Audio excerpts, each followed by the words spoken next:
FCC Commissioner Brendan Carr says the biggest issue is bureaucratic delays, and he joins us now. Brendan, good to see you. So explain, again, $42 billion, 0 people connected. You say it's bureaucratic delays. Explain that for us. Yeah, look, in 2021, Vice President Harris agreed to lead the administration's signature $42 billion plan to get millions of Americans connected to the internet. And as you note, 1,001 days later, not a single home or business has been connected. And in fact, not even one shovel's worth of dirt has been turned. And it gets worse. The administration is now confirming that it won't be until sometime next year at the earliest that any construction projects even get going. And this makes the program led by Vice President Harris the slowest moving federal broadband initiative in modern history. And the reason why is it's gotten wrapped around the DEI axle, importing DEI requirements in the process. They've inserted a climate change agenda that they want people to pursue. And they've added all of these extraneous political considerations that have nothing to do with just quickly getting Americans connected. I want you to, Brendan, though, because I can hear people say this, well, if the money's not being spent, then what's the harm?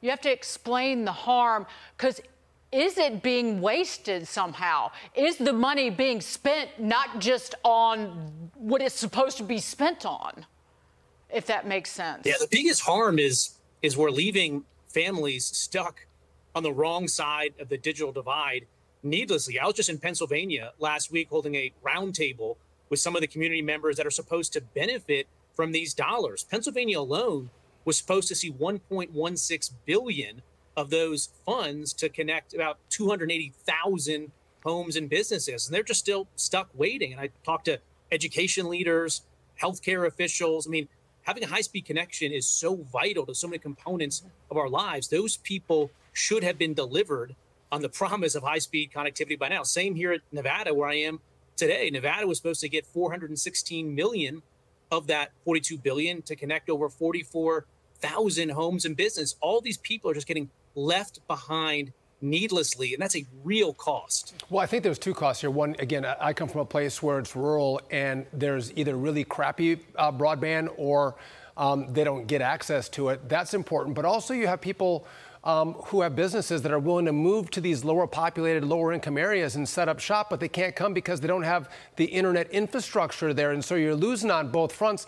But is it possible to go with a Starlink? I mean, there's no shovel there. Just, buy the satellites from Elon Musk and, boom, you have this high speed internet, anywhere in these rural areas. Is that possible? Yeah, you're exactly right. In fact, back in 2020, President Trump stood in the Oval Office and in the White House and announced a plan to get Americans quickly connected. And one of the results of that is we awarded for $885 million a contract to Elon Musk's Starlink to quickly bring high-speed internet to hundreds of thousands of locations all across the country. Well, flash forward to last year, and the government revoked that 2020 award for reasons that, to me, seemed more like sort of partisan score settling rather than just getting Americans connected. So you're right. This is a program, the $42 billion, that is worth fighting for.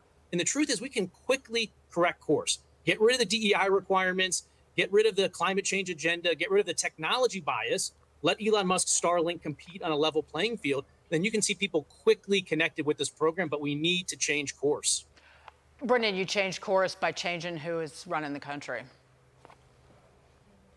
And that's one way, but the other way is just for the administration to get things together. And I hope that we can change course sooner rather than later. We could change course next month, get rid of the DEI requirements, get rid of the climate change agenda. They've been chasing states with putting price controls in because they're artificially increasing the cost of building broadband in this country. And to counteract that, they're imposing price controls on how much you can charge. So we need a course correction here. I'd prefer to see it sooner rather than later. But look, the trend line's not great. If you look in Pennsylvania and here in Nevada, they have a weighting system that the Biden-Harris administration has imposed, and you can get 100 points potentially for this. They're putting speed of deployment at 1 point out of 100. That's not the right direction. Hope springs eternal. I don't think you're going to see Democrats move away from these DEI initiatives. Hopefully they would, but I don't think they will. Yeah, they'll course correct, Brendan, and I am Dolly Parton, and my new album's coming out next month. Brendan Carr, thank you so much. Thanks, Brendan.